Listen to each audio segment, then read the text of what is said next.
Hello बच्चों, let's read the question. The question says a body is thrown vertically upwards. As the body moves upwards, its total energy. Option A increases, option B decreases, option C remains constant and option D first increases then decreases. ठीक है बच्चों. सो इस question को करने के लिए हम सबसे पहले डायग्राम बना लेते हैं. तो जैसे मान लो ये हमारा कोई ऑब्जेक्ट है, इसको हमने क्या किया, ऊपर की तरफ थ्रो किया. तो जब ऊपर की तरफ थ्रो करेंगे तो थ्रो करने के लिए हमारे पास में, इसके पास में कुछ ना कुछ इनिशियल वेलोसिटी होनी चाहिए. अब इनिशियल वेलोसिटी हुई तो उस कंडीशन के अंदर मान लो ये बॉडी हमारी क्या होगी, यहाँ पे इस हाइट तक, एच हाइट तक ये हमारी क्या चली जाएगी, ऊपर की तरफ चली जाएगी. यानी इनिशियल हाइट से ये एच हाइट तक ऊपर की तरफ चली गई, तो ये हमारी एच हाइट हो जाएगी.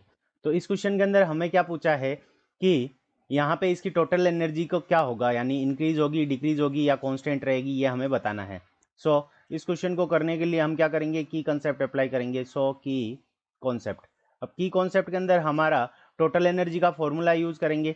सो टोटल एनर्जी का हमारा जो फॉर्मूला होता है, सो टोटल टोटल एनर्जी. तो टोटल एनर्जी का जो हमारा फॉर्मूला होता है वो क्या होता है कि टोटल एनर्जी जो हमारी होती है वो kinetic energy, kinetic kinetic energy. तो टोटल एनर्जी का जो हमारा फॉर्मूला होता है वो क्या होता है, total energy is equals to kinetic energy.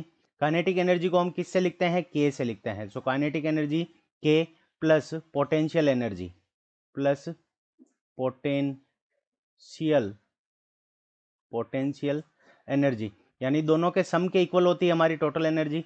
So total energy is sum of kinetic energy plus potential energy. So potential energy को हम किससे लिखते हैं, कैपिटल यू से लिखते हैं.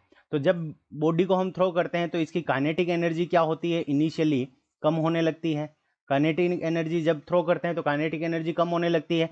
और जबकि पोटेंशियल एनर्जी जो हमारी होती है पीई, और इसको हम यू से रिप्रेजेंट करते हैं, तो वो क्या करती जाती है, बढ़ती जाती है.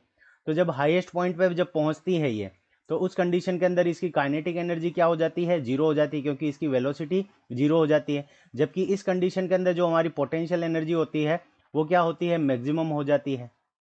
सो क्या होता है कि टोटल एनर्जी जो दोनों का सम है वो हमारा क्या रह जाता है, कांस्टेंट रह जाता है. काइनेटिक एनर्जी जब डिक्रीज करती है तो पोटेंशियल एनर्जी इंक्रीज करने लग जाती है.